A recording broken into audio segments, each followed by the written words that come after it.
Hello, our topic is Nursing Implications of Medical Cannabis Laws by Ashley Edwards and Melanie Irvin. Lack of education for nurse and patient for medical cannabis. With the increase of states legalizing medical cannabis, it's important that nurses receive the necessary education to educate their patients on the benefits of medical cannabis as a treatment option for a specific diagnosis. Some of these diagnoses consist of acute or chronic pain, insomnia, anxiety, and the alleviation of symptoms related to cancer. It is also important to be knowledgeable of any potential side effects. Side effects may include impaired cognitive capacity, fatigue, or dizziness. This may be an indication that the patient is receiving an incorrect dose or strain. There are also contraindications related to this treatment option. Medical cannabis is not a treatment option for women that are pregnant or breastfeeding, unstable cardiac patients, or for patients smoking cannabis that have chronic obstructive pulmonary disease or asthma. Drug interactions can occur if a patient is taking blood thinners, since medical cannabis can increase bleeding with these medications.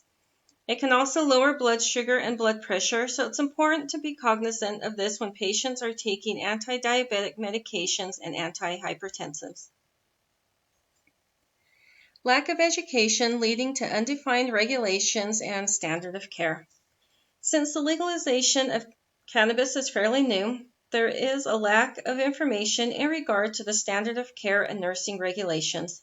It's important that the nurse is educated on both of these concepts and continue to get the necessary education to abide by the laws and regulations in their state.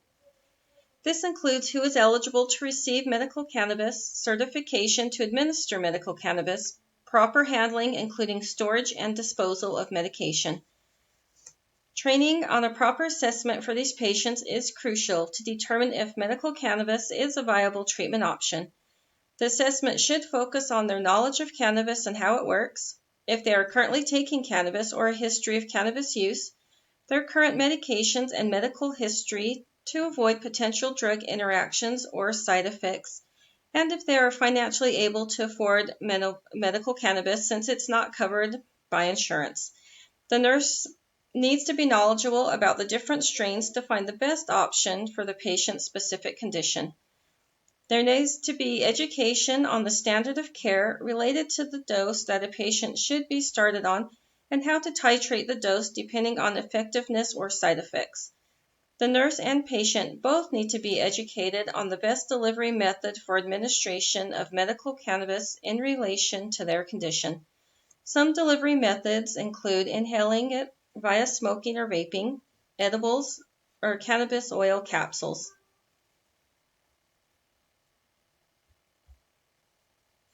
Stakeholders. Elected officials and government bureaucrats are valuable since they are responsible for the development and implementation of the policies. This may be a difficult task for them since there is limited research on how the legalization of medical cannabis will affect the healthcare industry. In addition, there are several controversial viewpoints which can also make it difficult to determine the best policies. Other major stakeholders consist of physicians and nurses. They are able to witness the benefits and challenges associated with medical cannabis as a treatment option. These healthcare workers are then able to lobby our government to make the necessary changes to current policies and the need for new policies. Patients are also valuable when it comes to lobbying, since they are able to reiterate their personal experience with their health condition and personal experience with the use of medical cannabis as a treatment option. Alternative resources for medical cannabis education. Since there is limited information about medical cannabis in the healthcare industry, it's important to utilize alternative resources. One option is joining the American Cannabis Nurse Association. This organization is currently trying to become recognized by the American Nurse Association as a specialty of nursing. In addition, they have developed a scope and standard of cannabis nursing practice. This organization also is responsible for the education of its nurses and the community about medical cannabis. Another option is the use of online education. The Utah Department of Health offers multiple online education programs. These programs consist of 4 hours of continuing education focusing on how cannabis works, legal aspects, benefits, and side effects. Policy change goals. As mentioned before, the use of medical cannabis is becoming more legalized in the United States. There is a need for nurses to be properly educated on caring for a patient using medical cannabis and the legalities of its usage. This education should be required in nursing school, and also nurses who provide direct patient care should also be required to complete a continuing education course regarding medical cannabis.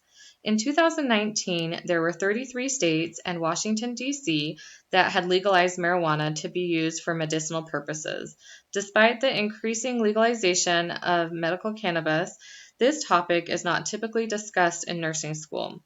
There is a lot of misinformation about cannabis, and nurses need to be adequately educated so they can provide correct information to the patients they care for. The National Council of State Board of Nursing, or NCSBN, recommends that nurses be educated on legalization of marijuana for medicinal and recreational purposes, current research involving cannabis, medical marijuana programs, the endocannabinoid system, facility policies regarding medical cannabis administration, proper assessment of adverse reactions and variable effects of medical cannabis, and safety considerations associated with its usage. Impact on existing policies. Historically, nurses are only taught about marijuana misuse in nursing school. Therefore, nurses and patients must seek out their own information regarding marijuana. A report done in 2019 showed that 90% of the information found on the top 10 cannabis websites was not evidence-based. It does not appear that there are any existing policies regarding required education for nursing students and licensed nurses. So creating a new policy requiring nurses to be educated in nursing school, and also nurses who provide direct patient care to be provided with updated education regarding medical marijuana will benefit nurses and the patients they care for. A poll conducted in 2015 showed that 68% of physicians in the United States supported the use of medical marijuana. With the increasing physician support of recommending marijuana as a treatment option, it's vital for nurses to be educated on caring for a patient using this treatment option. Although it is still a controversial topic in many ways, I think that the majority of nurses would support a more in-depth education regarding medical cannabis. As previously mentioned, the NCSBN has provided guidelines of what the education should look like and what should be provided to nurses regarding medical cannabis. There will likely be some costs associated with creating the new curriculum and also the continuing education courses, but I think most nurses would agree that the benefits of the education would outweigh the associated costs. A recommendation. So, as mentioned before, nurses are provided with little education regarding cannabis use as a therapeutic drug. As the use of cannabis gains more momentum, more patients are likely to seek it as a treatment option. More in-depth education can be added to the current nursing curriculum in nursing schools. Another way that nurses could receive additional education is through continuing education courses. Facilities and healthcare providers could be required to provide the education to their employees, or possibly in the states where it is legal to use medical cannabis, it could be mandated that nurses need to complete an approved continuing education course about medical cannabis at least once during their license renewal. Just much like Nevada State Board of Nursing requires all of the nurses who hold a Nevada nursing license to complete a bioterrorism course. Nurses need to be prepared to care for and educate patients on this topic and should join together to advocate for more thorough nurses' education. Some ways that nurses can join together and become more influential in lobbying for the policy creation or change is by joining professional organizations. So policy evaluation and application. So the final proposed policy will need to be looked at and evaluated for the content and to make sure that the goals of having an established standard of education curriculum are clearly defined. Nurses who are working will also need to be educated on medical cannabis usage and patient care. The curriculum that is recommended should follow the recommendation provided by the NCSBN. Because there are varying state laws and regulations, and with many online programs and with travel nursing opportunities, one challenge would be to make sure that nurses are receiving the most up-to-date information for the state that they are practicing in or will be practicing in. The impact of cannabis education and having a standard policy would be that nurses would be educated in their state-specific laws on cannabis use and administration, have a basic understanding of the body's reaction to and potentially harmful side effects, variable effects, and potential risk associated with medical cannabis. When nurses are better educated on the clinical indications for the use of medical cannabis, administration routes, potential adverse reactions, and current laws and regulations, they can better inform, educate, and care for their patients. Nurses can be involved by assisting in creating the curriculum or the continuing education courses, and also by using available resources and by joining associations such as the American Cannabis Association. And that concludes our presentations. The last two slides are just the references that we use to create the content for our presentation.